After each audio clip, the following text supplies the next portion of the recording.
Hello. Hello. Hello. Hello. Hello. Hello. Hello. देखिए तो आवाज़ जा रही है ना एक बार। हेलो।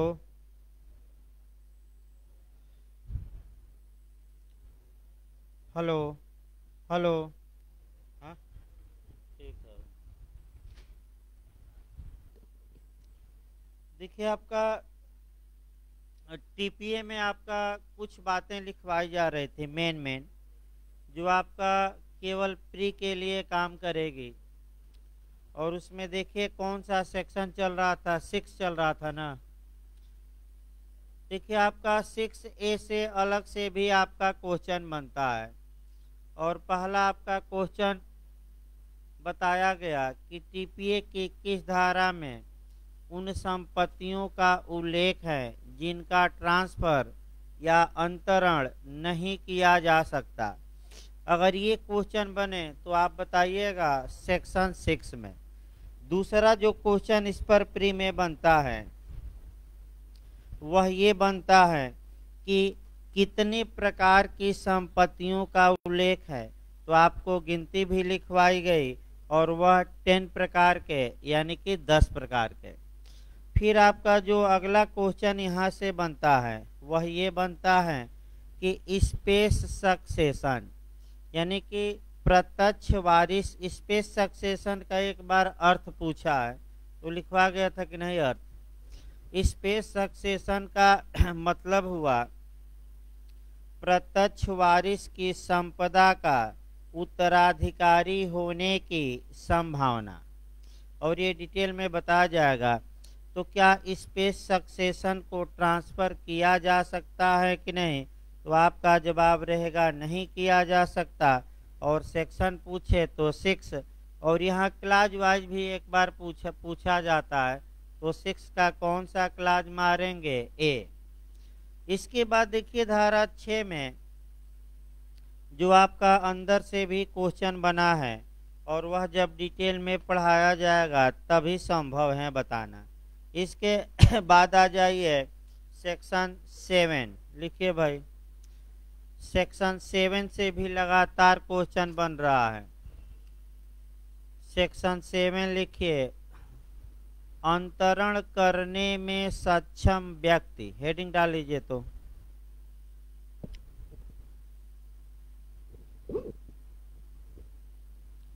अंतरण करने में सक्षम व्यक्ति या कॉम्पिटेंट पर्सन यानी कि कौन व्यक्ति वह सक्षम है जो संपत्ति का ट्रांसफर कर सकता है, इसका उल्लेख आपका सेक्शन 7 में किया गया है।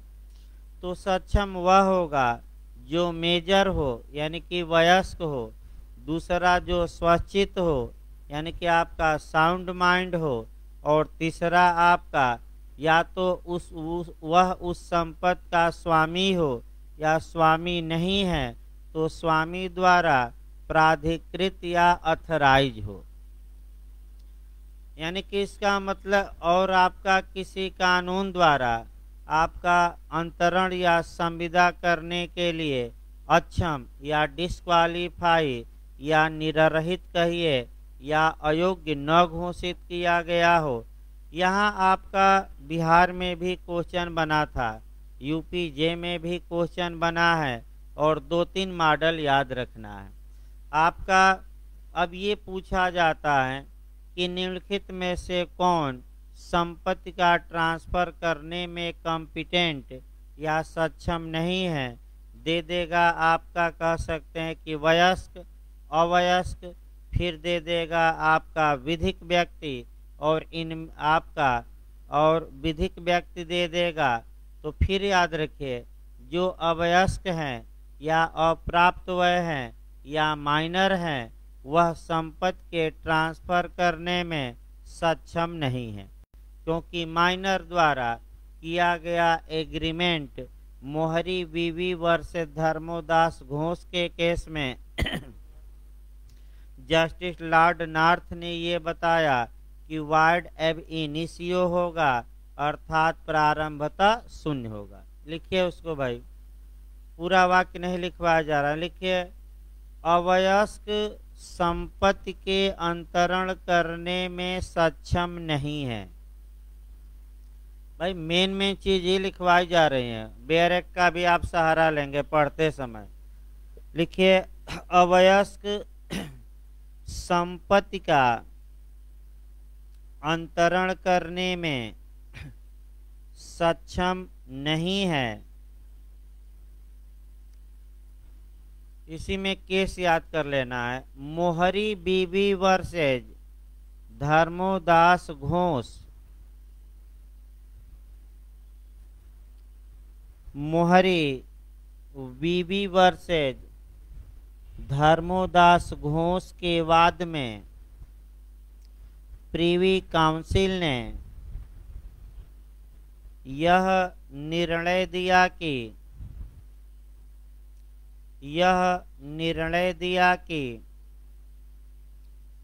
अवयस्क द्वारा किया गया करार, यानी कि माइनर द्वारा किया गया एग्रीमेंट, अवयस्क द्वारा किया गया करार वाइड एब इनिशियो होगा, आरंभतः शून्य होगा। इंग्लिश वर्जन जरूर लिखिएगा, वाइड एब इनिशियो। ये BHULLM में पिछली बार पूछा गया था, इस बार तो शायद नहीं आया होगा कि अवयस्क द्वारा किया गया करार क्या होता है, शून्य, शून्यकरणी, वैध और आरंभतः शून्य। तो क्या मार्क कराएंगे, आरंभतः शून्य। किस केस में कहा गया, मोहरी बीबी। जज का नाम भाई लिख लीजिए, जस्टिस लॉर्ड नॉर्थ। एक बार UPJ में आया है जज का नाम, तो कौन है, justice Lord north, Lord north. अगला देखिए धारा 7 से जो सिद्धांत बनता है, काफी अच्छा सिद्धांत बनता है। चूंकि वह व्यक्ति संपत्ति का ट्रांसफर कर सकता है जो स्वामी हो या स्वामी नहीं है तो स्वामी द्वारा प्राधिकृत हो। इसी में एक सिद्धांत पूछा जाता है भाई, नेमो डेट कोड नॉन हैबिट। लिखिए धारा 7 में ही समाहित है नेमो डेट, अभी बिहार जे में बना था ये, नेमो NEMO, नेमो डेट DAT, नेमो डेट क्यूड QUOD, क्यूड नॉन NON, नॉन हैबिट HABET। देखिए थोड़ा आवाज भर रहे हैं भाई आज, कोई उपाय यानी कि एकदम स्पष्ट वाक्य नहीं निकल रहे हैं। थोड़ा शनिवार आते आते आज थोड़ा आवाज थोड़ा बहुत आपका भर आने लगती है। लिखिए आपका यानी कि नेमो डेट कोड नॉन हैबिट। पहला क्वेश्चन आया कि ये सिद्धांत TPA की किस धारा में समाहित हैं, तो आप बताएंगे सेक्शन 7। इसका हिंदी अर्थ हुआ, पहले समझ लीजिए एक लाइन, कि कोई भी व्यक्ति अपने से उत्तम स्वत्व का अंतरण नहीं कर सकता। इसका मतलब ये हुआ कि कोई व्यक्ति किसी दूसरे को उतना ही हक दे सकता है जितना हक वह उस प्रॉपर्टी में रखता है।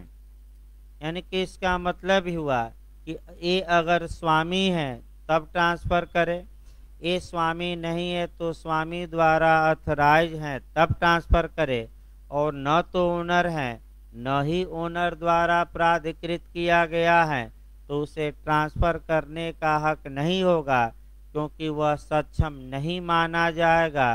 तो ये सिद्धांत किस धारा में है, 7। उसको लिखिए हिंदी में। हिंदी में 2 तरीके से लिखिएगा। लिखिए आपका, कोई भी व्यक्ति उस हक से अधिक हक का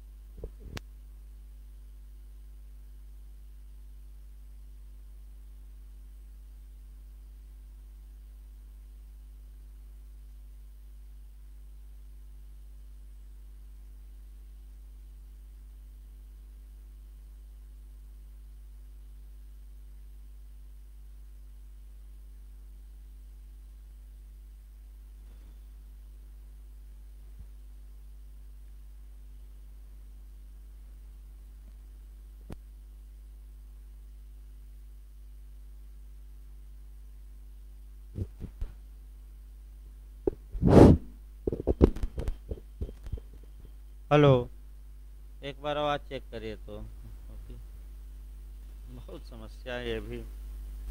हेलो, हेलो, आ रहा है ना? देखिए भाई, बैटरी जैसे थोड़ा ये डाउन होती है तो लाइव क्लास में आवाज़ें नहीं जाती। यहाँ आवाज़ चल जाएगी 1 घंटा, लेकिन दिक्कत है कि लाइव क्लास में मैंने लाउड तो सिस्टम देखिए, आज या सोमवार को भाई मंगा नया आपका किया जा रहा है, जो कान में लगा रहे और आपका तो नया खरीदा जाएगा सिस्टम, ताकि हाथ में लाउड स्पीकर पकड़ना ना पड़े, क्योंकि भाई भविष्य में और लंबे लंबे क्लास चलेंगे। हाँ भाई, एपीओ की वैकेंसी की जो सूचना है थोड़ा भी लेट होगा। मैंने आपका इस माह आने की संभावना थी, लेकिन इस माह न आकर चांस अगले माह तक है, जो मैंने पता चला है। तो ठीक ही है, थोड़ा समय अगर लगे तो भाई, इतना दिन कोरोना काल में क्लास बंद था तो भाई कोर्स थोड़ा खिंच जाता एक बार, तो उधर जब वैकेंसी आती तो लास्ट में 11-11 बजे से क्रैश कोर्स लगा दिया जाता। क्रैश कोर्स में ये है कि भाई केवल रिवीजन करवाया जाता है, ताकि किसी का आपका न रुके। और इस बार पूरा प्रयास किया जाएगा कि भाई सबका आपका कंपटीशन निकले। और भाई उत्तराखंड में तो नहीं कहा जा सकता, लेकिन यूपी में तो मेहनत कर सकते हैं। तो आप लिखिए भाई, आपका लिखिए इसमें, कोई भी व्यक्ति उस हक से अधिक हक का अंतरण नहीं कर सकता, अंतरण नहीं कर सकता, जो वह रखता है, जो वह रखता है। दूसरी भाषा में इसको लिखिए, दूसरी भाषा में भी लिखना है। कोई भी व्यक्ति अपने से उत्तम स्वत्व का, मैंने वही बात दूसरी भाषा में हम लिखवा रहे हैं। कोई भी व्यक्ति अपने से उत्तम स्वत्व का अंतरण नहीं कर सकता, अंतरण नहीं कर सकता। भाई जब भी आपका क्वेश्चन आए, हिंदी न समझ में आए, तो आप एक बार इंग्लिश वर्जन मैक्सिम को देखिएगा। मैं फिर कह रहा हूँ, क्योंकि आपका शब्द हमेशा आयोग वाले घुमा दे रहे हैं। एक बार मैक्सिम जरूर देखिए। अब लिखिए लेकिन, इसी में लिखिए, लेकिन यह विधि का पूर्ण नियम नहीं है, लेकिन यह विधि का पूर्ण नियम नहीं है। धारा 35, 41 और 43, धारा 35, 41 और 43 इसका अपवाद है, यानी कि एक्सेप्शन है। 3 धारा याद रखिएगा, कौन कौन? 35, 41, 43। अब बिहार का मॉडल इस बार वाला देखा जाए, कुछ अपना दिमाग लगा लेते हैं लोग। अब ये कहे लोग कि भाई सर तो 3 सेक्शन बताए थे और यही क्वेश्चन आया था, और ऑप्शन में आपका दिया था 2 सेक्शन, 41 और 43। और दो दो जब धाराएं दी गई हैं और ये कह रहे थे कि सर 3 धारा बताए हैं, तो जब तीनों धाराएं नहीं हैं तो हम मार कर आएंगे इनमें से कोई नहीं। और 2-4 लोग मार कर आए। फिर कहा गया कि आपका जब सर 3 बताए हैं तो 3 खोजिए, 3 न मिले तो 2 खोजिए, और 2 न मिले तो क्या करिए? 1 खोजिए, और जब वो भी ना मिले तब क्या मारिए? इनमें से कोई नहीं।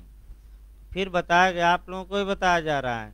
अब उत्तराखंड का मॉडल देखिए, इनमें से कोई नहीं वाला ज़्यादा उत्तराखंड बनता है। देखिए आपका उत्तराखंड ने ये बनाया कि नेमोडेट कोड नॉन हैबिट का अपवाद कौन सी धाराएं हैं, तो आपका दे दिया 41-42, तो 42 है नहीं।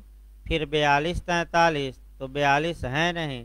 फिर आपका 43 44, तो 44 नहीं है 43 है, इनमें से कोई नहीं, यानी कि दो दो धाराओं का ग्रुप दिया और इनमें से कोई भी ऐसे ग्रुप नहीं है जो सभी अपवादों को कवर करता है, अतः इनमें से कोई नहीं का ऑप्शन क्या होगा, सही।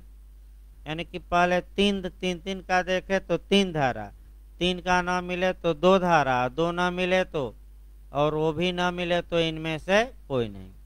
भाई अभी आपका बिहार जे में भी आया, मेंस में भी लगातार बनता है, बिहार में बन चुका है मेंस में, मैंने प्री में एक क्वेश्चन यहाँ से बनने का पूरा चांस रहता है। इसको आप चाहें तो कोरिलेट कर सकते हैं, और इसको कोरिलेट कर सकते हैं आप, और वह कोरिलेशन माल विक्रय अधिनियम 1930 की धारा 27 लिख लीजिए, तो अलग से इसी में लिख लीजिए, कानून का नाम लिख लीजिएगा, जरूर कोरिलेट करते समय लिखिए।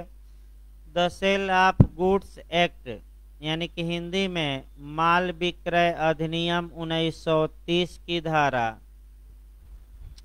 माल विक्रय अधिनियम 1930 की धारा 27 में 27 में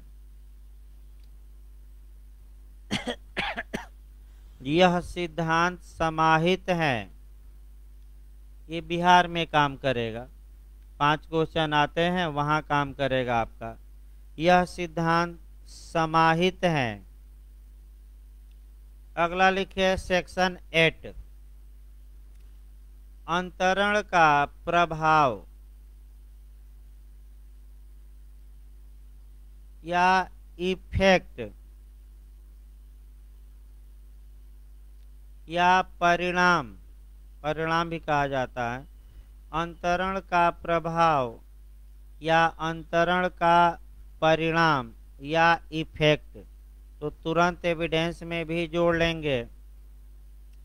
जो तथ्य किसी घटना का प्रभाव या परिणाम बताते हैं वे तथ्य सेक्शन 7 एविडेंस में रेलेवेंट होंगे।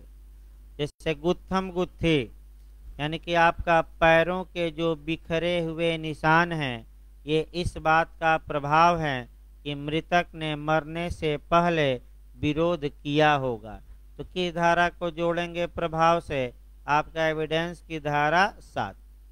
तो भाई प्रभाव क्या होगा, इसमें ज़्यादा लिखना नहीं है, धारा 9 लिखिए। अब धारा 9 से भी क्वेश्चन बना है, यूपीजे में आ चुका है भाई। ओरल ट्रांसफर, मौखिक अंतरण, ओरल ट्रांसफर या मौखिक अंतरण। अब आपका क्वेश्चन देखिए, इसको डिटेल में तो भाई आपका आगे पढ़ाया जाएगा, और जहाँ जहाँ ट्रांसफर ओरल होगा सब एक जगह हम एकत्र करवाएंगे।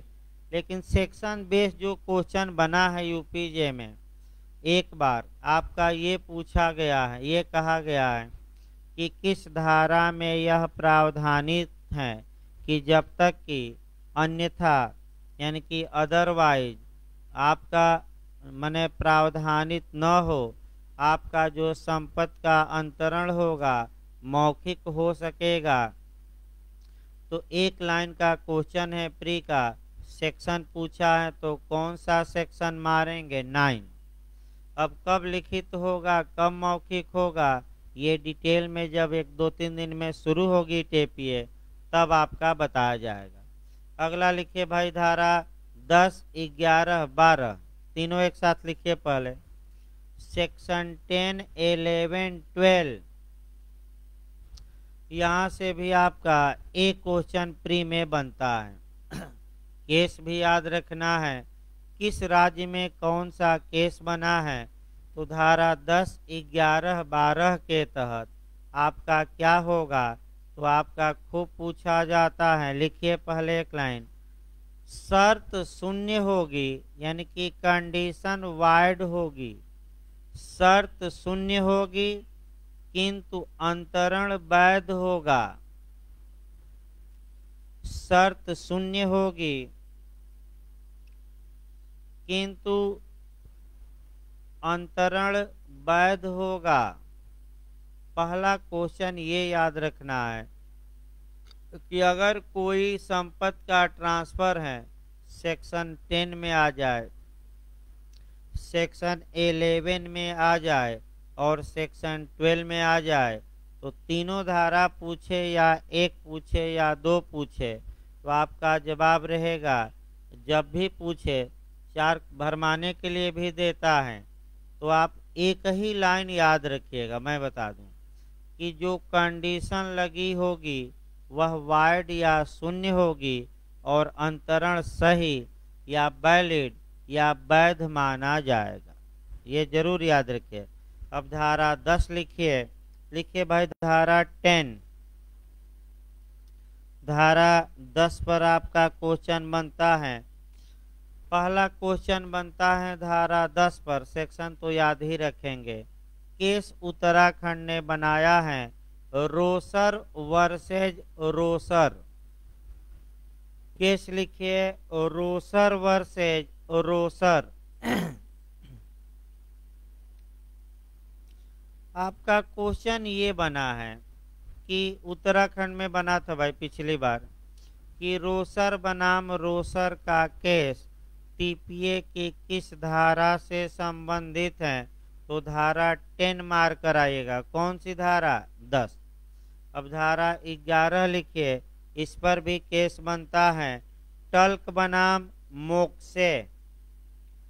देखिए लिख दे रहे भाई टल्क, ट आधा ल क, टल्क, हलक न मार दीजिएगा। टल्क वर्सेज मोक, मो आधा क से, मोक्से।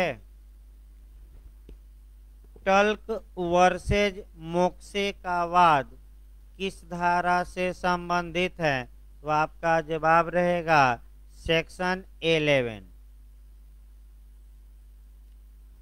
अब आइए आपका जो क्वेश्चन इधर बनता है सेक्शन 13 से बनता है। आपका 13 से भी ज़्यादा क्वेश्चन बने हैं और 13 से जो क्वेश्चन बने हैं वह आपका देखिए यूपी में कैसा क्वेश्चन बनाता है, एलएलएम में और तमाम जगहों पर बनाता है। हेडिंग डाल लीजिए भाई। 13 पर एक क्वेश्चन बनने का चांस रहता है। लिखिए अजात व्यक्ति के फायदे के लिए अंतरण। अजात व्यक्ति के फायदे के लिए, बेनिफिट के लिए अंतरण।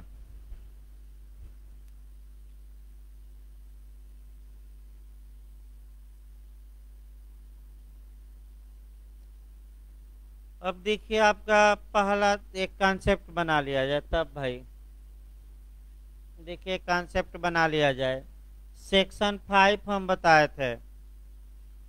सेक्शन 5 ये कहता है कि जब भी ट्रांसफर होगा इंटर वाइवस होगा, यानी कि लिविंग पर्सन के बीच होगा।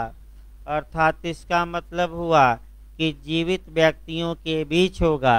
अर्थात अगर ए अपने मकान का अंतरण करता है, यानी कि बेचता है, दान करता है, जो भी हो, अंतरण करता है किसको? बी को, तो अंतरण के समय पर ए भी जिंदा हो और कौन जिंदा हो? बी। लेकिन अब बस ये है कि 5 का अपवाद मैं लगातार बता रहा हूँ, जहाँ की दूसरे पक्षकार का अस्तित्व में होना आवश्यक नहीं है। तो 3 अपवाद याद रखे, धारा 13, 14 और 16। तो इंटरवाइवस के एक्सेप्शन कौन कौन सी धाराएं हैं? 13, 14 और 16। तो हमें आपका क्या चलना है? 13। तो अजन्मे के फेवर में कराना है। तो आइए एक उदाहरण इसी पर सेट किया जाए।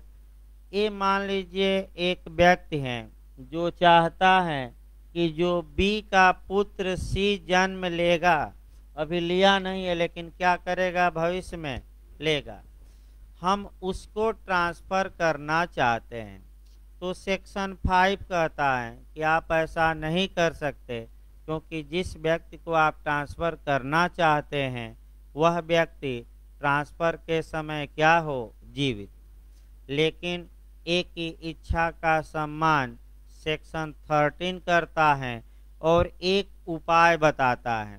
और उपाय 13 ये बताती है कि आप ऐसा कर सकते हैं, आपकी इच्छा का सम्मान होगा। और तो कैसे कर सकते हैं, तो आप एक प्रायर इंटरेस्ट का सृजन करिए। प्रायर इंटरेस्ट मतलब कि पूर्विक हित का। तो देखिए इसी में हित सृजित करा दिया जाए इस उदाहरण में, यानी कि ए बी को संपत्ति ट्रांसफर कर दे, यानी कि कैसा हित दे दे, पूर्विक। कैसा हित, पूर्विक। और ये कह दे कि आपका ए बी को पूर्विक हित दिया, और ये लिख दिया विलेख में कि जब सी जन्म लेगा तो ये जो बी के पास प्रॉपर्टी हमने कैसा हित सृजित किया है, प्रायर या पूर्विक, ये प्रॉपर्टी जैसे ही सी जन्म लेगा किसके पास चली जाएगी, सी के पास। तो आपका यानी कि ए की इच्छा का सम्मान किया जाएगा, लेकिन ए को कैसा हित सृजित करना पड़ेगा, पूर्विक, यानी कि बीच में एक आदमी को देना पड़ेगा। अब बताइए जो बी को पूर्विक हित सृजित करके प्रॉपर्टी दी गई है, वह पूर्ण हित होगा कि सीमित हित? सीमित हित, यानी कि बी केवल संपत्ति को रखा है और आपका बी का कर्तव्य है कि संपत्ति को सुरक्षित रखे, बेचे उचे न, क्योंकि वास्तव में वो संपत्ति कहाँ अब जानी है, सी के पास। तो बी को अधिकार नहीं है कि बेच दे, वो केवल एक न्यासी है। तो तुरंत उत्तराखंड ने सबसे अच्छा आपका उपाय बताया, सबसे अच्छा क्वेश्चन ये बनाया कि आपका सबसे अच्छा मैंने बनाया कि किसी अजन्मे के पक्ष में संपत्ति का अंतरण करने का सबसे उत्तम तरीका क्या है। तो आपका 4 ऑप्शन दिया था, उसमें ट्रस्ट या न्यास दिया था। तो सबसे अच्छा तरीका ट्रस्ट या न्यास है। तो इसी उदाहरण में फिर आइए, ए अपनी संपत्ति का न्यास बनाए और बी को न्यासी बना दे, और ये बात विलेख में लिख दे कि जब अजन्मा सी जन्म लेगा तो ये जो न्यास की संपत्ति बी न्यास की संपत्ति है और जिसका न्यासी हम बी को बनाए हैं, ये तत्काल किसको चली जाएगी, संपत्ति सी को, और न्यास समाप्त हो जाएगा। तो सबसे अच्छा तरीका है क्या करने का, आपका कह सकते हैं कि ट्रस्ट बनाकर पूर्विक हित का क्या किया जाए, सृजन। देखिए आपका इसमें जो आपका कंसेप्ट बनाना है एक तब लिखवा जाए 13 में, मैंने 2-2 मिनट बताते रह जाए केवल, ताकि भाई हल्का हल्का तो दिमाग में भी बैठे। इसमें ये देखना है कि मान लीजिए ए कहता है कि हम पूर्विक हित बी को दे रहे हैं, सबसे अच्छा तरीका हमने क्या बताया, बी के पक्ष में ट्रस्ट, और ये लिख दिया कि जब अजन्मा सी जन्म लेगा तो उसको निहित हित या पूर्ण हित मिलेगा। लेकिन आपने ये कहा कि जब बी का पुत्र सी जन्म लेगा इसको भी माने पूर्विक हित मिलेगा, और सी का पुत्र जब कौन जन्म लेगा, डी, इसको हक मिलेगा। यानी कि इसका मतलब ये हुआ कि कानून, फिर एक बार समझिए, एक संभावना तक आपका कुछ अनुज्ञा देता है कि आप अंतरण करिए, लेकिन दोहरी संभावना की अनुज्ञा नहीं देता। तो यहाँ दोहरी संभावना क्या है, पहली संभावना है कि सी जन्म ले न ले, यहाँ तक तो कानून सही है। लेकिन अब सी का जो बच्चा जन्म लेगा, कौन, डी, उसको हम प्रॉपर्टी देंगे। तो कानून ये कहता है कि ये संभव नहीं है, और ऐसी दशा में आपका डी को प्रॉपर्टी आप नहीं दे सकते। यानी कि इसी को कहते हैं रूल अगेंस्ट डबल पॉसिबिलिटी, यानी कि दोहरी संभावना का विरोधी नियम। और यही क्वेश्चन बार बार यूपीजे में पूछा जाता है। केस याद रखना है, वीटी वर्सेज माइचल। लिखिए भाई इसको, ये हेडिंग डालिए ना, धारा 13, अजन्मे के पक्ष में आपका, अजन्मे के पक्ष में, अजन्मे नहीं, अजात व्यक्ति के फायदे के लिए अंतरण। लिखिए एक लाइन, लिखिए अजन्मे को, अजात माने अजन्मा, अनबार्न, अजन्मे को संपत्ति का अंतरण सीधे नहीं किया जा सकता। अजन्मे को संपत्ति का अंतरण सीधे नहीं किया जा सकता। इसके लिए यह आवश्यक है कि, इसके लिए यह आवश्यक है कि पूर्विक हित का सृजन किया जाए। प्रायर इंटरेस्ट, पूर्विक हित का सृजन किया जाए।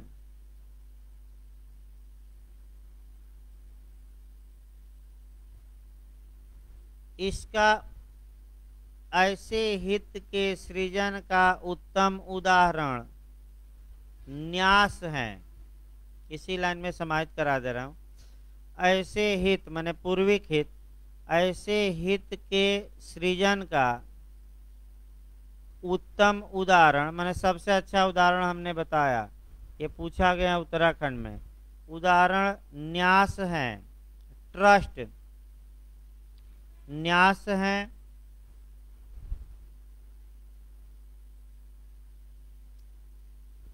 लिखे पैराग्राफ चेंज करके, धारा 13 की पूरक धारा 20 है। धारा 13 की पूरक धारा 20 है। अब आपका 20 कैसे है पूरक धारा, तो लिखिए इसमें धारा 20 के अनुसार दो बातें याद रखिएगा, यहां से खूब क्वेश्चन बना है। धारा 20 के अनुसार अजन्मे को, अजन्मे को जन्म लेते ही, अजन्मे को जन्म लेते ही संपत्ति में निहित हित प्राप्त होगा। भाई क्वेश्चन आपका यूपीएससी में भी आया है कि अजन्मा कब इंटरेस्ट पाएगा, तो जब क्या ले, जैसे ही वह क्या ले, जन्म, भले कब्जा ना पाए। दूसरा कैसा इंटरेस्ट पाएगा, वेस्ट माने निहित की समाश्रित, तो आपका निहित, निहित माने पूर्ण हित, कुछ करना नहीं है, केवल उसे जीवित क्या ले लेना है, जन्म। तो ये बात की धारा में बताई गई है, 13 में नहीं, किस में, तो 13 की सप्लीमेंट्री सेक्शन कौन हुआ, 20, रट कर जाइए। अब आइए आपका धारा 14 देखा जाए। नहीं, आपका केस लिखना है भाई 13 पर ही, भाई अभी 13 पर ही रहिए, अभी केस में तो छूट ही जा रहा है। लिखिए आपका वीटी वर्सेज माइचल के केस में, वीटी, स्वीटी ना मार दीजिएगा, हाँ, नहीं तो कई लोग आपका मोबाइल वोबाइल देखते रहते हैं, तो दूसरा वीटी वर्सेज माइचल,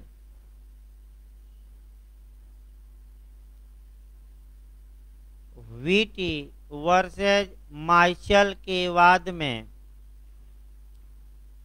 दोहरी संभावनाओं का विरोधी नियम प्रतिपादित किया गया।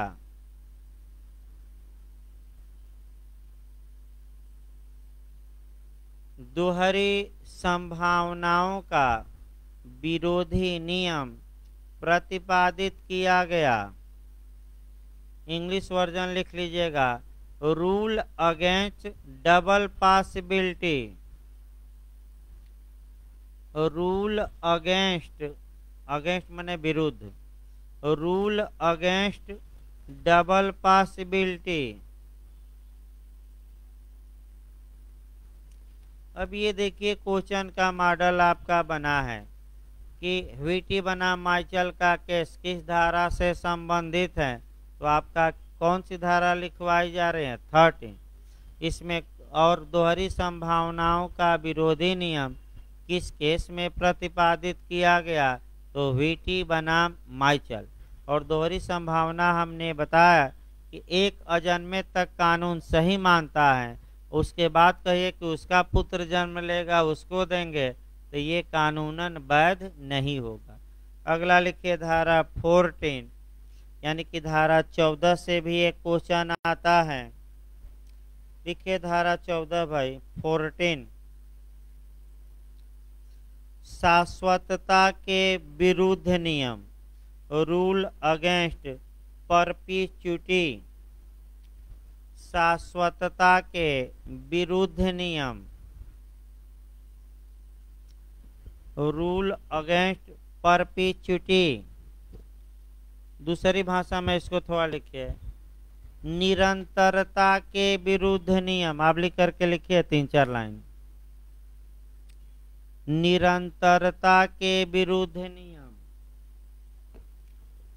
निरंतरता के विरुद्ध नियम। तीसरी भाषा में लिखिए, अनवरतता के विरुद्ध नियम। अनवरतता इसी को कहते हैं, अनवरतता के विरुद्ध नियम। यहाँ से भी आपका खूब क्वेश्चन बनता है। आपका रूल अगेंस्ट परपीच्युटी आपका किस धारा में है, तो आपका जवाब रहेगा, कह सकते हैं कि सेक्शन आपका 14 में। देखिए आपका 14 में जो बातें हैं, रूल अगेंस्ट परपीच्युटी समझना है केवल। लगातारता के विरुद्ध नियम। देखिए ये एक व्यक्ति हैं और वह चाहता है कि जो ई अजन्मा है उसे हम संपत्ति दें, तो कानून ये कहता है कि ए चाहें तो कई लोगों को संपत्ति में पूर्विक हित या सीमित हित दे सकता है। तो बी को 5 साल के लिए दिया कि यूज करो, सी को आपका 2 साल के लिए दिया और डी को 3 साल। तो ये सही है, 5 साल ये यूज करे, फिर 2 साल सी और 5 साल कौन, डी। और जब डी 3 साल माने अंतिम यूज कर रहा है, तो डी के इस समय के पहले कौन जन्म ले, अजन्मा। यानी कि कुल मिलाकर आप लगातार संपत्ति का माने आपका अजन्मे को कहीं भी दीजिए तो पूर्ण हित देना पड़ेगा, सीमित हित नहीं। लेकिन लगातार आप ऐसे जीवित व्यक्तियों को अंतरित कर सकते हैं, माने अंतरित माने पूर्विक हित दे सकते हैं जो जीवित हो। और अंतिम हित किसको देना पड़ेगा, पूर्ण हित अजन्मे को। बस ये कहता है कि अजन्मे को कब्जा लेने से रोका जा सकता है, लेकिन कब तक कब्जा लेने से रोका जा सकता है, जीवन भर नहीं, जब तक वह मेजर न हो जाए, जब तक कि वह क्या न हो जाए, बस। तो 14 की भी पूरक धारा 20 है और 20 ये बता देती है कि अजन्मा कब स्वामित्व पाएगा, तो जैसे ही वह जन्म ले, लेकिन कब्जा हो सकता है रोक दिया जाए। तो कब तक कब्जा रोका जा सकता है, जब तक वह क्या न हो जाए, वयस्क, यानी कि 18 वर्ष की आयु पूर्ण न कर ले। आइए धारा 17 लिखिए भाई। इसके बाद धारा 17 से भी क्वेश्चन बनता है। लिखिए, संचयन का निर्देश, डायरेक्शन फॉर एक्युमुलेशन, डायरेक्शन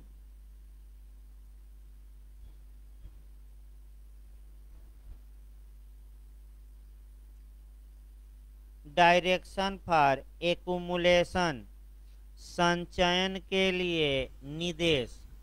संचयन न आए तो आप लिख लीजिए एकत्रित करना, उसको आसान भाषा में लिखिएगा। संचयन का मतलब हुआ एकत्रित करना, तो एकत्रित करने के लिए निर्देश आपका भी हम समझाते हैं। जो पहला इसमें क्वेश्चन बनता है आपका, कह सकते हैं कि देखिए धारा 15 में एक छूट गया भाई, चलिए अब इसके बाद लिखवा देते हैं। पहला जो क्वेश्चन बनता है कि धारा 17 पर केस कौन सा है? तो भाई केस याद रखिए, थैल्यूसन बनाम वुडफोर्ड। थैल्यूसन लिखिए, थैल्यूसन वर्सेज वुडफोर्ड।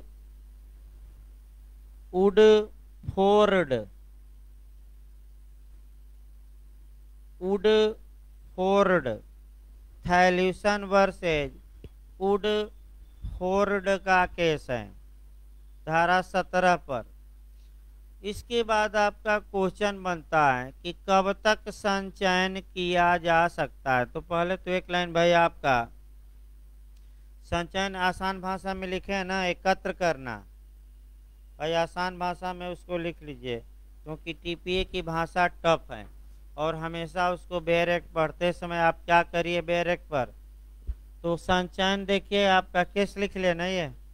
देखिए संचयन आपका, फिर देखिए अब ए बी को अपनी मकान बेचता है। एक उदाहरण पहले देखिए, ए बी को अपना मकान बेचता है, अर्थात इस मकान का अब स्वामी कौन हो गया? बी।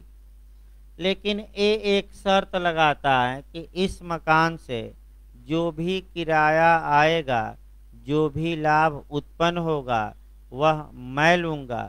तो भाई मैं लूँगा तो बी को खरीदने से क्या फ़ायदा, जब किराया और लाभ कौन लेंगे मकान से? ए। तो कानून कहता है कि ए ऐसी शर्त लगा सकता है कि जो किराया आएगा मैं संचयन करूंगा। संचयन करूंगा माने मैं एकत्रित करूंगा, यानी कि मैं लूंगा। तो आप ये सोचिए कि ए बेच दिया और फिर भी किराया ले रहा है, तो कब तक किराया ले सकता है? वही कानून समय बताता है।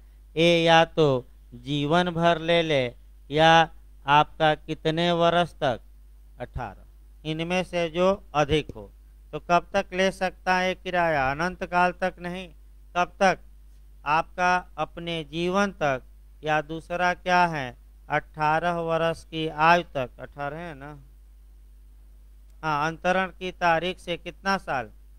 इसको लिखिए भाई, एक लाइन और लिखना। लिखिए, संचयन का निर्देश, संचयन का निर्देश यदि अंतरक के जीवन काल तक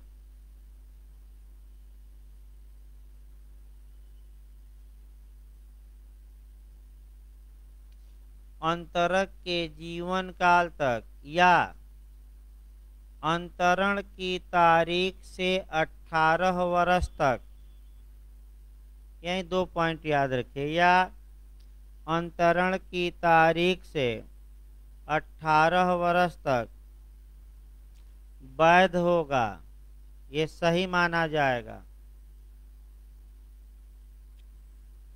लिखिए, धारा 15 पर एक केस पूछा जाता है, वह केस आपका छूट गया था, तो बैक हो जाए। फिर आपका लिख लीजिए धारा 15। भाई जगह हो तो बीच में ही लिखिए, आपका 14 के बाद, और 9 जगह हो तो इसी के नीचे लिखिए, कोई दिक्कत नहीं है। लिखिए, सेक्शन 15 पर केस पूछा जाता है, लीक वर्सेज रॉबिन्सन। लिखिए, धारा 15 पर केस, लीक वर्सेज रॉबिन्सन। ये वाद किस धारा से संबंधित हैं? तो आप मारिएगा धारा 15 यानी कि 15 मार कर आइएगा। अगला लिखिए भाई धारा आपका, धारा 18, धारा 18 हेडिंग डाल लीजिए। लोक के फायदे के लिए शाश्वत अंतरण, परपेचुअल ट्रांसफर। लोक के फायदे के लिए शाश्वतिक, शाश्वतिक माने परपेचुअल, लंबे समय तक, हमेशा के लिए कहा जाता है। लोक के फायदे के लिए शाश्वतिक अंतरण, अब देखिए आपका जो यूपीजे और एचजेएस में बस एक क्वेश्चन बना है कि टीपीए की धारा 18 किसका एक्सेप्शन है, किसका अपवाद है। तो आपका कह सकते हैं कि किन धाराओं का अपवाद है धारा 18। तो बेरक में सेक्शन लिखा गया है, 3 सेक्शन लिखा गया है, रट कर जाइएगा, भरमाया जा जाए। तो लिखिए धारा 14, 16 तथा 17 का, धारा 14, 16 एंड 17 का अपवाद धारा 18 में दिया गया है, का एक्सेप्शन धारा 18 में दिया गया है। तो देखिए क्वेश्चन कैसे बना है। 2 मॉडल आपका बना है, सतर्क रहना भाई, एचजेएस में भी आया था और यूपीजे में। पहला मॉडल ये बना है कि धारा 18 किसका एक्सेप्शन है, दे देगा 14, 15, 14, आपका 16, फिर आपका 17 और आपका तीसरा चौथा देगा उपर्युक्त सभी का। तो क्या मार्क कराएंगे, उपर्युक्त सभी का। दूसरा मॉडल बनाया जाए, धारा 18 किस धारा का अपवाद नहीं है, तो 14 दे देगा आपका 17, फिर दे देगा आपका 16 और दे देगा आपका 12। तो किसका अपवाद नहीं है, 12। और आपका धारा 18 का कौन कौन धाराएं अपवाद हैं, तो कभी काल 3-3 ग्रुप देता है, तो 3-3 ग्रुप दे यानी कि 3-3 धाराओं का। तो फिर हम बता रहे हैं 3 धाराएं रट कर जाएगा, कौन कौन है, 14, 16 और 17। अब आइए धारा 19 आइए, वेस्टेड इंटरेस्ट, निहित हित। वेस्टेड इंटरेस्ट यानी कि निहित हित। अब आपका निहित हित क्या होता है, तो उसको लिखिए भाई पूर्ण हित। आप लिख करके लिख लीजिएगा पूर्ण हित या एब्सोल्यूट इंटरेस्ट। देखिए निहित हित में कुछ करना नहीं रहता आपका। निहित हित अब डिटेल में भाई चलेगा तब बताया जाएगा। जैसे कि अजन्मे को धारा 13 के तहत संपत्ति अजन्मे के फेवर में संपत्ति का ट्रांसफर किया गया, तो अजन्मे को कुछ करना नहीं है, बस एक ही काम होना है कि वह जीवित क्या ले ले, जन्म, मरा हुआ नहीं, क्या ले ले, जन्म। तो उसे स्वामित्व मिल जाएगा और कुछ करने की आवश्यकता नहीं है। दिमाग बैठा रही है। तो अजन्मे को कैसा हित मिलता है, पूर्ण हित। और कब मिलेगा, जन्मतः, जीवित जन्म लेके मृत्यु जीवित। कौन सी धारा अभी बताई गई, 20 भाई, कौन सी धारा, 20। अब दूसरा लिखे आपका 20 हम लिखवा ही चुके हैं धारा 13 के साथ, या लिखेंगे तो फिर से लिख लीजिए। लिखिए धारा 20, 19 भाई डिटेल में पढ़ाना पड़ता है, बस शॉर्टकट में धारा याद रखिए। धारा 20 लिखिए, हेडिंग डालिए भाई, अजात व्यक्ति के फायदे के लिए। अजात न है तो लिख लीजिए अजन्मा, अनबॉर्न। अजात व्यक्ति के फायदे के लिए किए गए अंतरण पर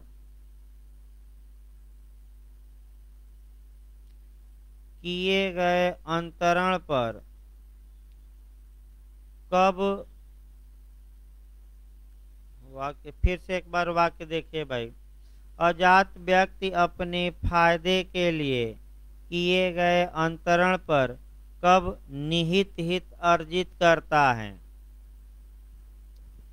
कब निहित हित, भाई हेडिंग में ही लिखा है, समाश्रित नहीं, कैसा हित पाएगा, ये रट कर जाइएगा। निहित हित अर्जित करता है, तो बताइए कब अर्जित करेगा निहित हित, जन्म के पहले की, जन्म लेने के बाद, जन्मतः की जन्म के 10 साल बाद।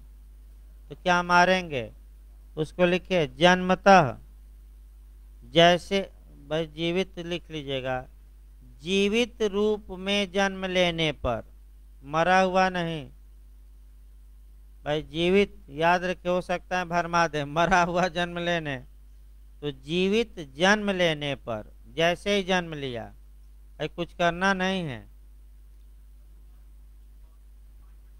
हाँ तब भी मिल जाएगा। 1 मिनट बाद बस वो माँ के गर्भ से जब बाहर आया तो ये देखा जाएगा कि क्या वह जीवित था। जीवित अगर था तो भाई आपका वो पूर्ण हित पाएगा, स्वामी पा हो जाएगा। और चूंकि बच्चा मर गया तो बच्चे के जो माता पिता होंगे उस संपत्ति के वारिस होंगे। भाई बच्चा मर गया तो उसके माता पिता। अगला देखिए धारा आपका लिखिए 21, समाश्रित हित। समाश्रित यानी कि किसी घटना के घटित होने या न होने पर आश्रित, जो आप लोग कहते हैं डिपेंड, उसको लिख लीजिए आश्रित हित, आप लिख करके, ये नहीं कि भाई समझ में ना आए। अब आश्रित हित में क्या होता है, तो कोई घटना होती है और जब तक कि वह घटना न घट जाए तब तक आपको इंटरेस्ट नहीं मिलेगा। तो 2-3 घटनाएं देखा जाए और उसी में ए बी से कहता है कि हे बी, जब तुम्हारा मकान जल जाएगा तो मैं 5 लाख रुपया दूंगा।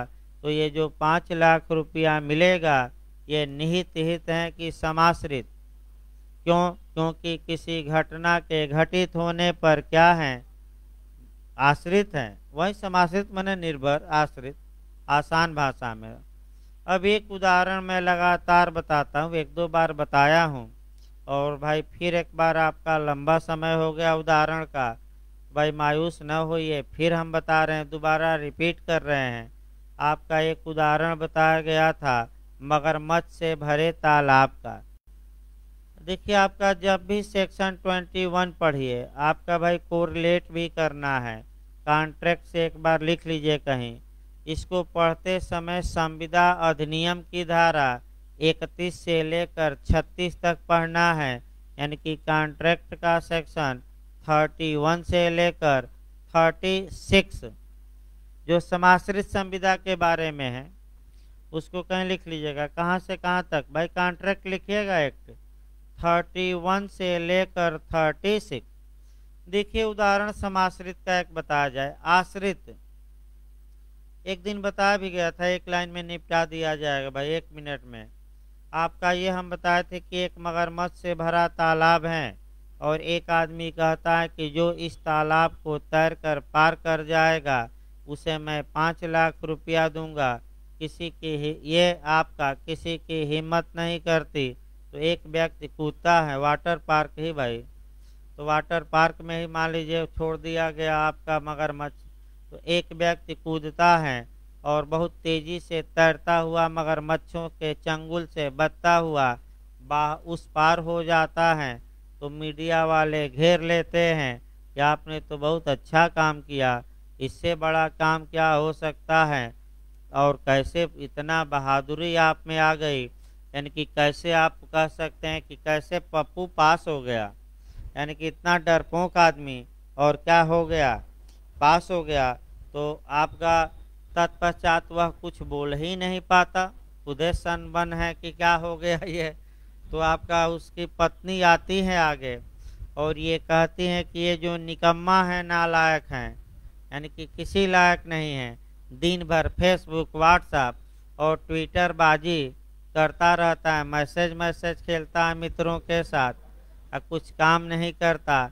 तो मैं ही इसे धक्का दे दी थी और इसलिए धक्का दी कि मर जाता निकम्मा तो 5 लाख रुपया बीमा इसका है, हमें मिल जाता।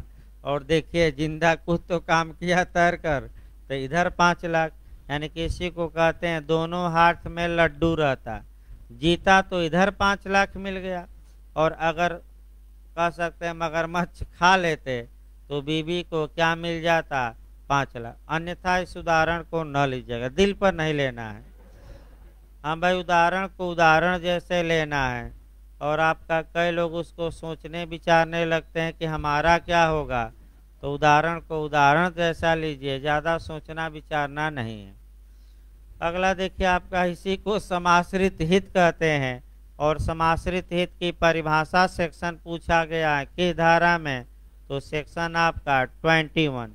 भाई रट कर जाना है किस धारा में, तो 21 में। इसके बाद जो आपका क्वेश्चन बनता है 22 से केस बनता है उफर्ड बनाम उफर्ड। 22 लिखिए, केस बन सकता है उफर्ड वर्सेज उफर्ड। उफर्ड वर्सेज उफर्ड का केस किस धारा से संबंधित है, तो आपका जवाब रहेगा आपका ये 22 से। तो फिर आपका 23 छोड़ दीजिए, 24 छोड़ दीजिएगा पढ़ते समय। अब लिखिए 25, क्वेश्चन यहाँ से बनता है। लिखिए भाई आपका 25, कंडीशनल ट्रांसफर सशर्त अंतरण। पहला तो क्वेश्चन यही बना है कि सशर्त अंतरण किस सेक्शन में है, तो किस सेक्शन में मारेंगे 25। दूसरा क्वेश्चन बनता है कि अगर कोई शर्त 25 में आ जाए तो क्या होगा, तो जरूर याद रखिएगा शर्त भी शून्य होगी और अंतरण भी शून्य होगा, यानी कि अंतरण का भी कोई मतलब नहीं होगा और शर्त का भी कोई मतलब नहीं होगा।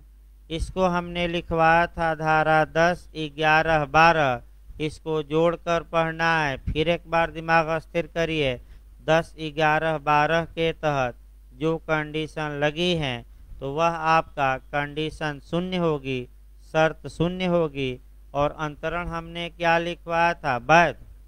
लेकिन यही अगर क्वेश्चन आ जाए और धारा 25 में दे दे तो धारा 25 में लिखना है शर्त भी शून्य और अंतरण भी अवैध या शून्य। लिखिए धारा 25 के तहत आने वाली शर्त तथा अंतरण दोनों शून्य होंगे। भाई दोनों मार कर आइएगा, दोनों शून्य होंगे।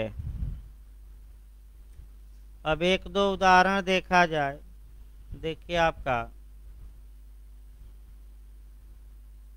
देखिए 2-3 उदाहरण। ए बी से कहता है कि हे बी तुम वेश्यावृत्ति करो और मैं तुम्हें कह सकते हैं कि 5 लाख रुपया दूंगा। तो ये जो शर्त है आपका शून्य होगी और संविदा 5 लाख देने की भी क्या होगी, शून्य, क्योंकि ये कानून द्वारा पूरी तरह प्रतिबंधित है। अभी आपका सोशल मीडिया और तमाम जगह भी चल रहा है, इसको करंट मुद्दों से भी जोड़कर थोड़ा देखते रहिए। अभी आपका आर्यन खां को गिरफ्तार किया गया ड्रग्स मामले में, आपका जेल भी हो गई, अभी जमानत नहीं मिली और आपका जेल चले गए। तो तमाम जो नेता परेता और जो एक्टर हैं वह भाई अपना विचार व्यक्त कर रहे हैं। तो कई लोग ये विचार व्यक्त कर रहे हैं कि जिस प्रकार वेश्यावृत्ति पर रोक लगाई गई लेकिन आज भी वेश्यावृत्ति चल रही है, उसी प्रकार आप लाख रोक लगाइए कोकीन, हीरोइन और चरस गांजा पर। ये फिल्म इंडस्ट्री वाले या लोग मानने वाले नहीं हैं, ये समाज में हमेशा बना रहेगा। अतः सरकार से अनुरोध है कि चरस गांजा, कोकीन, हीरोइन, अफीम पर खुली छूट दे दे ताकि लोग क्या हो आराम से पिएं और पी के 2 बूंद लेकर क्या हो जाएं मस्त। तभी तो सीरियल बनेगा और तभी तो दिन भर एक्टिंग होगी। ये सोशल मीडिया पर तमाम हीरोइनें और लोग मांग कर रहे हैं भाई, लेकिन ये गलत मांग है। आपका गलत को गलत ही कहा जाएगा, इसमें कोई शक नहीं। सरकार इस पर कोई ध्यान देने वाली नहीं है। अगला देखिए भाई, उसी प्रकार पहला उदाहरण वेश्या वाला, दूसरा देखिए। ए कहता है बी से कि हे बी अगर तुम आसमान से तारे तोड़कर ला दोगे तो मैं तुम्हें 5 लाख रुपया दूंगा। तो क्या इस कार्य का किया जाना संभव है? नहीं है तो ये करार ही शून्य होगा। शर्त भी शून्य और अंतरण भी क्या होगा, करार भी शून्य। ए बी से कहता है कि अगर 1 मिनट में 100 किलोमीटर दौड़ लो, तो आप लोग बताइए 1 मिनट में 100 किलोमीटर संभव है? तो ये करार और शर्त दोनों क्या होगा, शून्य। ए बी से कहता है कि हे बी, अगर तुम सी की हत्या कर दो तो मैं तुम्हें अपना पूरा मकान बेच दूंगा। तो ये भी अवैध है कार्य, और शर्त भी शून्य और अंतरण भी क्या होगा, शून्य। अब आइए धारा 26 में लिखना नहीं है आपका, बस 2 लाइन पर्याप्त है। धारा 26 से खूब क्वेश्चन बनता है, अभी पिछली बार उत्तराखंड जे में बना भी था। 26 लिखिए भाई आपका, यहाँ से बहुत ज़्यादा क्वेश्चन बना है, MP UP Uttarakhand UP, underline कर लीजिएगा और सिद्धांत जरूर याद रखिएगा। लिखिए पूर्वभाव्य शर्त की पूर्ति।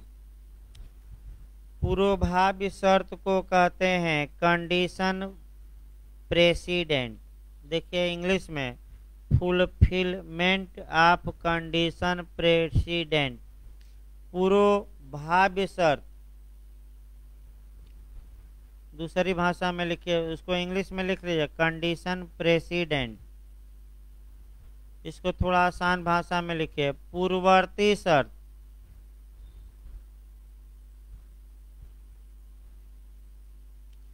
पूर्ववर्ती शर्त,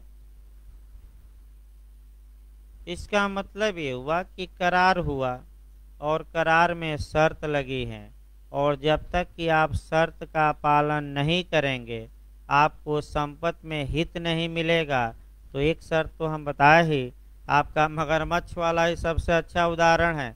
पूर्ववर्ती शर्त है कि पश्चातवर्ती। पूर्ववर्ती कि पहले क्या तैर कर पार करो, आपका नाला नहीं भाई, तालाब। कई लोग नाला नाला नाला तो कूद के पार कर लेता पपुआ, आपका नाला नहीं क्या, तालाब। और तालाब में क्या भरा है तो बताइए भाई, आपका ये शर्त लगाता है कि हे भी, अगर तुम इस तालाब को तैर कर पार कर लोगे तो मैं तुम्हें 5 लाख रुपया दूंगा। तो आप लोग खुद बताइए, ये जो शर्त है ये पहले पालन करना है कि पहले 5 लाख मिलेगा? तो पहले पालन करना है, तो कौन सी शर्त हो गई, पूर्ववर्ती की पश्चातवर्ती? तो पूर्ववर्ती शर्त को आपका क्या कहते हैं, आपका शुद्ध हिंदी में पूर्वभाव्य। अब तो आ गया ना पूर्ववर्ती। अब दूसरा क्वेश्चन, पूर्ववर्ती शर्त का पालन कैसे किया जाएगा? तो शर्त का पालन 2 प्रकार से होता है, एक सब्टेंसिव यानी कि सारतः, और दूसरा वर्ड बाय वर्ड यानी कि अक्षरशः। जैसे कि अंधभक्त जो होते हैं पार्टियों के, वह पार्टियों के बड़े नेताओं के आदेश को अक्षरशः पालन करते हैं, एक सब छूटे न।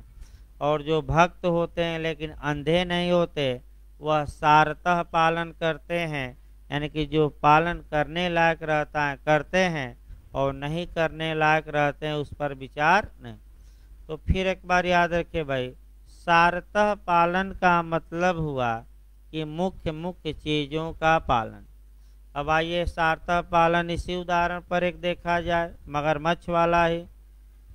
बी मान लीजिए कि तालाब में कूदा और मगरमच्छ पूरा दौड़ा रहे थे, कभी नीचे जा रहा था, कभी ऊपर आ रहा था, कभी गोता खा रहा था, पानी भी 2-4 घूंट पी लिया था, लेकिन किसी तरह बैतरणी पार हो गया, यानी कि क्या हो गया आपका तालाब पार। तो बताइए सारतः पालन कर दिया कि नहीं शर्त का? कर दिया। तो ऐसी दशा में 5 लाख रुपए का हकदार हो गया। और जब आपका लिखिए एक लाइन भाई, पूर्वभाव्य शर्त का पालन सारतः किया जाना पर्याप्त होगा। सारतः स्पष्ट लिखा है, दृष्टांत भी याद रखना है। सारतः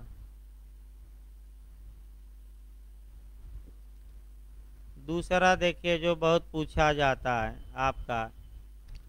अब बताइए, आप खुद बताइए, अब जान लिए हैं उदाहरण पर। जब शर्त का पालन कर दिया गया तो हित मिलता है कि हित समाप्त होता है? 5 लाख रुपया मिलेगा कि चला जाएगा? तो हित के निहित होने का सिद्धांत किस धारा में है? 26। लिखिए, हित के निहित होने का। बहुत अच्छा क्वेश्चन इस पर बनता है। हित के निहित होने का सिद्धांत किस धारा में है? तो 26 में ही। इंटरेस्ट के वेस्टेड होने का सिद्धांत, एक एक भाई पॉइंटों पर गौर करिएगा, और जाकर जब टीपीए पूरा हो जाएगा तब जो भी आपके पास साल पेपर हो, 2-3 दिन में अपना भी लगेगा। इधर है 53 तक थोड़ा समय लगता है, उधर तो 1 दिन में हो जाएगा। तो जब भी आपका ये पूरा हो जाए तो इसको रखे रहिए, बेयर एक्ट रखे रहिए, और आपका कर्तव्य है कि 80% आ रहा है कि नहीं सर का बताया हुआ उसमें प्री में, वो देखना है।